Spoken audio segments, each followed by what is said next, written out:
हरि ओम।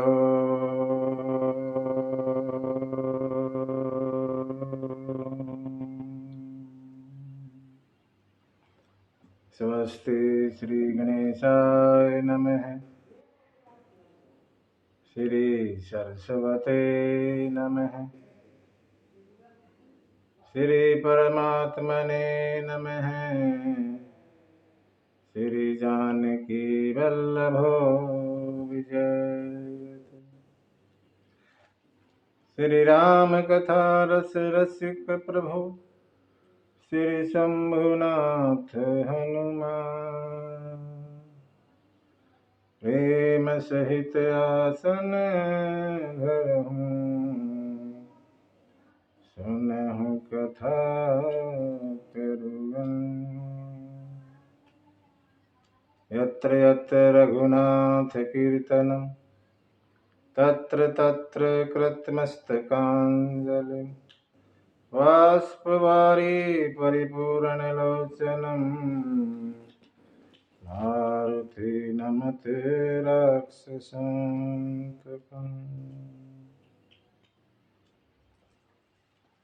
लोकाभिरामं रणरङ्गधीरं राजीवनेत्रं रघुवंशनाथं कारुण्यरूपं करुणाकरन्तं श्रीरामचन्द्रं शरणं प्रपद्ये। कर्पूरगौरं करुणावतारं संसारसारं भुजगेन्द्रहारं सदा वसन्तं हृदयविन्दे भवं भवानी सहितं नमामि। मनोजवं मारुततुल्यवेगं जितेन्द्रियं बुद्धिमतां वरिष्ठतं वातात्मजं वानरयूथमुख्यं श्रीरामदूतं शरणं प्रपद्ये। श्रीरामदूतं शरणं प्रपद्ये। बोले सीतारामचंद्र भगवान की जय। हनुमान जी महाराज की जय। उमापति महादेव की जय। गोस्वामी तुलसीदास महाराज की जय। श्रीमद् रामचरितमानस भगवान की जय। गौ माता की जय। भारत माता की जय। सत्य सनातन धर्म की। ओम नमः पार्वती पते हर हर महादेव।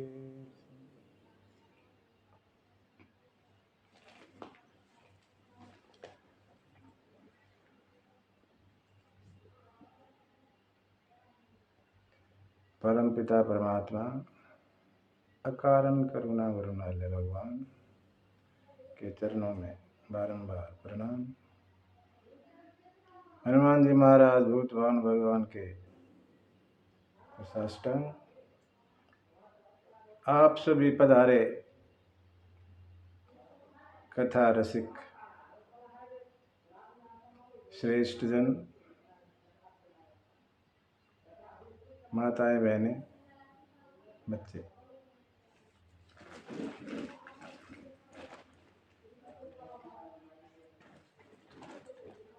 कथा की शुरुआत करने से पहले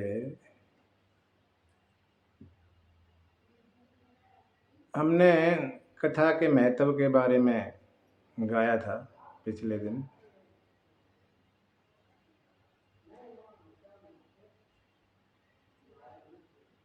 और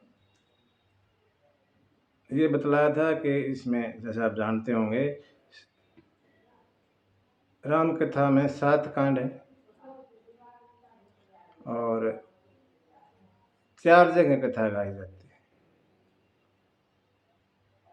एक वक्ता, एक श्रोता, भीड़ नहीं है, एक ही कथा कहने वाले और एक ही सुनने वाले, 4 जगह अलग अलग कथा होती है।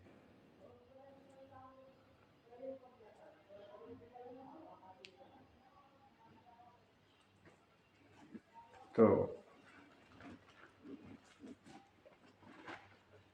पहला कांड बालकांड। रामचरितमानस का आसरा लेकर हम एक राम की कथा गाएंगे।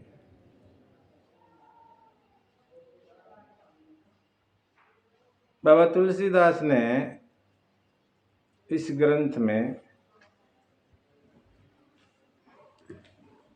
ठेठ देहाती भाषा का प्रयोग किया। रामायण जैसे वो रामायणें रही हैं वाल्मीकि जी की, जैसे संस्कृत में है और दूसरी रामायण अलग अलग भाषाओं में है। तुलसीदास ने नाम भी अलग रखा, रामायण नहीं रखा, रामचरितमानस, और भाषा भी एकदम देहाती भाषा, जिसको आमजन समझ सके आराम से। संस्कृत को समझने में तो बड़ी दिक्कत आती है, हर कोई नहीं समझ पाता। यह ग्रंथ मुख्य तौर पर चौपाइयों का ग्रंथ है, चौपाई ही है इसमें। बाबा ने कहते हैं करीबन 6,500 4,500 से ऊपर चौपाइयाँ हैं, और बड़ा अद्भुत सा हिसाब है। हर चौपाई में राम जी का नाम है। कोई भी चौपाई आप उठा के देखोगे, र आ में ये 3 मिलेंगे राम।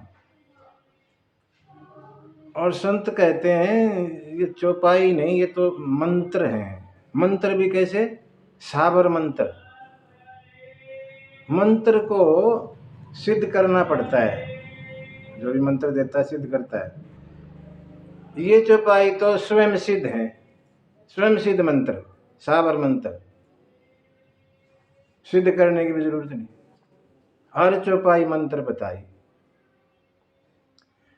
चौपाई प्रमुख तौर पर है, और साथ साथ में दोहे, सोरठे, छंद, ऐसा सब मेल मिला के और बाबा ने ग्रंथ की रचना कर दी। ग्रंथ की हर कांड की शुरुआत में ही केवल संस्कृत के रूप में श्लोक दिए गए हैं, और कहीं संस्कृत का ज़्यादा प्रयोग है ही नहीं। श्लोकों में है, वो भी ज़्यादातर कांड की शुरुआत में ही है, इक्का दुक्का कहीं और होगा, नहीं तो सारे श्लोक हर कांड के शुरुआत में दिए गए। ऐसे ही बालकांड में भी श्लोक दिए, और बालकांड में सबसे ज़्यादा श्लोक दिए बाबा ने, 7 श्लोक।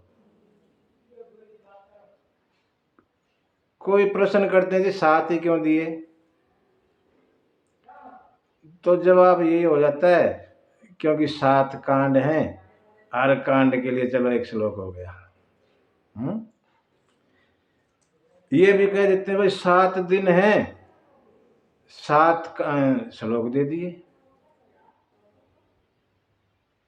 किसी दिन भी शुरू कर दो, कोई ऐसा निश्चित नहीं है कि ये सोमवार को ही होगी, मंगल को नहीं होगी ना, 7 दिन किसी दिन शुरू कर दो, हो जाएगी। इसलिए 7 ऐसा भी कहते हैं संत, क्योंकि संगीत के 7 सुर हैं, सारे गामा पा धा नी, इसलिए हमने भी 7 श्लोक दे दिए। जो भी है 7 श्लोक दिए। और पहला श्लोक रामचरितमानस का पहला श्लोक, वर्णानाम अर्थ संघानाम रसानाम छंदसामपि मंगलानाम चक्रतारो वंदे वाणी विनायक। वर्ण शब्द से शुरू किया। वर्ण को हम जाति के रूप में प्रयोग करते हैं। पहला शब्द वर्ण है और आखिरी आखिरी भी ये वैसे ही खत्म होता है, शुरुआत भी वैसे और उसकी आखिरी शब्द भी वैसे ही है, मानवा। दहंती नो मानवा, वाह। वहां मानव है, यहाँ वर्ण है। गोस्वामी कहना चाहते हैं ये कथा जो मैं लिख रहा हूं या लिखी है, ये किसी खास वर्ण के लिए नहीं है, पूरे मानव जाति के लिए है। कोई इसमें धर्म जाति पाति का कोई लेना देना नहीं, पूरी मानव जाति के लिए बनाई। कोई सुनो, कोई गाओ, कोई प्रतिबंध नहीं है धर्म के आधार पर, जाति के आधार पर। पहले श्लोक में बाबा तुलसी ने सरस्वती और गणेश की वंदना की है। पहले सरस्वती की, वंदे वाणी विनायको, और गणेश दूसरे नंबर पर ला दिए, जबकि हमारे यहाँ तो गणेश प्रथम पूज्य है। पहले गणेश की पूजा करते हैं हर चीज में, और बाद में बाकी देवताओं की। यहाँ पहले सरस्वती माता की और बाद में गणेश जी की। इस पर भी सवाल किया लोगों ने, अगर आपने ऐसा क्यों कर दिया। तुलसी बाबा को लोग कहते हैं वो स्त्री विरोधी हैं, नारियों से विरोध करते हैं। उसका जवाब है यहाँ पे, अगर विरोध करते तो पहले नारी की पूजा वंदना क्यों करते, गणेश की करते, पहले सरस्वती माता की करी। उसका जवाब है, जो ऐसा कहते हैं उनके लिए जवाब कि मैं विरोध नहीं करता, मैं तो पहले सबसे नारी की का वंदना करता हूँ, नारी की पूजा करता हूँ। दूसरा श्लोक, भवानी शंकरो वंदे श्रद्धा विश्वास रूपिणो, याभ्याम विना न पश्यन्ति सिद्धा स्वांत स्वत्मीश्वरम। भवानी शंकरो वंदे। अच्छा एक बात बताऊं मैं आपको, जैसे 7 श्लोक है ना, हर श्लोक में श्लोक 4 तक 2-2 की वंदना करते हैं। 2 पहले 2 श्लोकों में 2-2 की, 4 देवताओं की, बीच में गुरु जी और फिर 4 की, ऐसे करते हैं। 4 देवी देवताओं की पहले करते हैं, 4 की बाद में करते हैं, बीच में गुरु जी। गुरु का बड़ा महत्व मानते हैं गोस्वामी। तो दूसरा श्लोक, भवानी शंकरो वंदे, पार्वती मैया और शंकर भगवान की वंदना करते हैं। कौन है ये? श्रद्धा विश्वास रूपिणो, श्रद्धा और विश्वास का रूप बताया। पार्वती मैया श्रद्धा और शंकर भगवान विश्वास रूप हैं। कहते हैं जब तक ये नहीं है, भवानी शंकर कह लो या श्रद्धा विश्वास कह लो, भवानी शंकर तो आया ना आए, लेकिन श्रद्धा विश्वास तो कहो, ये तो हम कर सकते हैं। जब तक श्रद्धा और विश्वास नहीं होगा, अंदर जो बैठा हुआ है ना, वो दिखेगा नहीं, दिखाई नहीं देगा। ये भी कह सकते हैं कि जब तक शंकर पार्वती से प्रेम नहीं होगा तो भगवान नहीं मिलेंगे। एक हिसाब से ये भी कहा गया है। हमारे लिए हम यही कह सकते हैं कि अंदर श्रद्धा होगी और विश्वास करेंगे दूसरों में, तो भगवान दर्शन देते हैं, नहीं तो नहीं।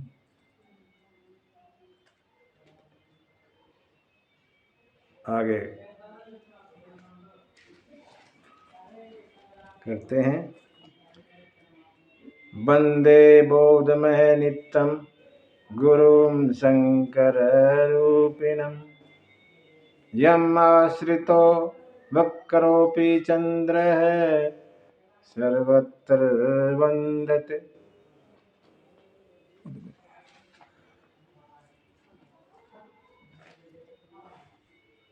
गुरु, गुरु कैसा? शंकर की तरह। शंकर त्रिभुवन गुरु हैं, तीनों भवनों के गुरु, तीनों लोक के गुरु।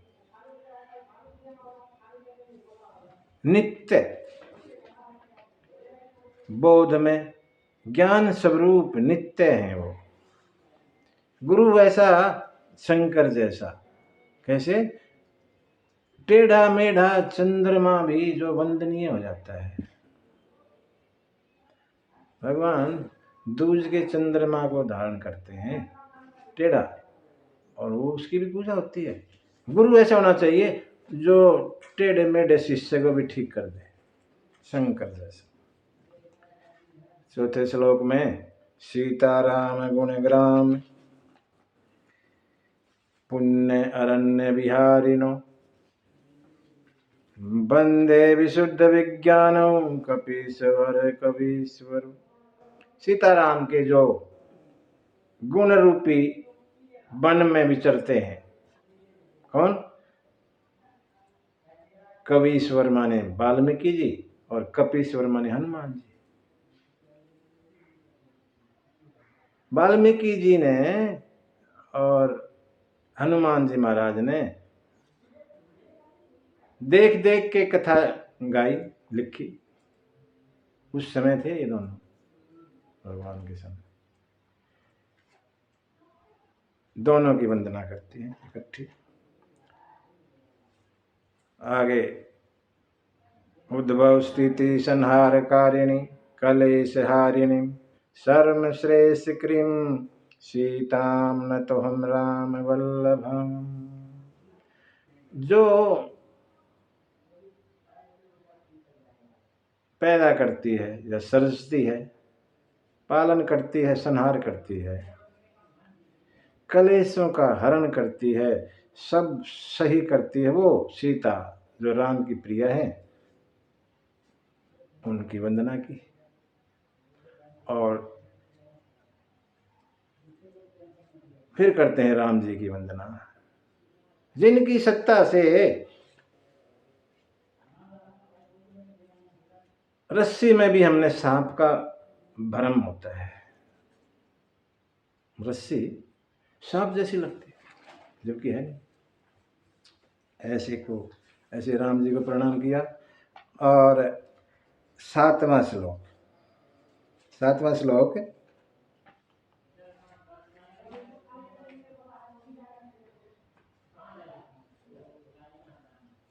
उसमें बाबा कहते हैं कि मैंने ये क्यों लिखी, कहाँ से ली, वो सब इसमें 7वें श्लोक में है। नाना पुराण निगमागम सम्मत यद रामायणे निगदितम, ऐसा करके आगे 4 लाइन का श्लोक है ये। स्वांत सुखाय तुलसी रघुनाथ गाथा भाषा निबंध मत्ति मंजुल मात नौथे। मैंने ये कथा जो है पुराणों से, अलग अलग रामायणों से, वेद शास्त्रों से ली, उनका सार लिया और अपने सुख के लिए, अपने अंतःकरण के सुख के लिए मैंने इसको भाषा बंद किया, किसी को सुनाने के लिए नहीं किया। ऐसा बाबा लिखते।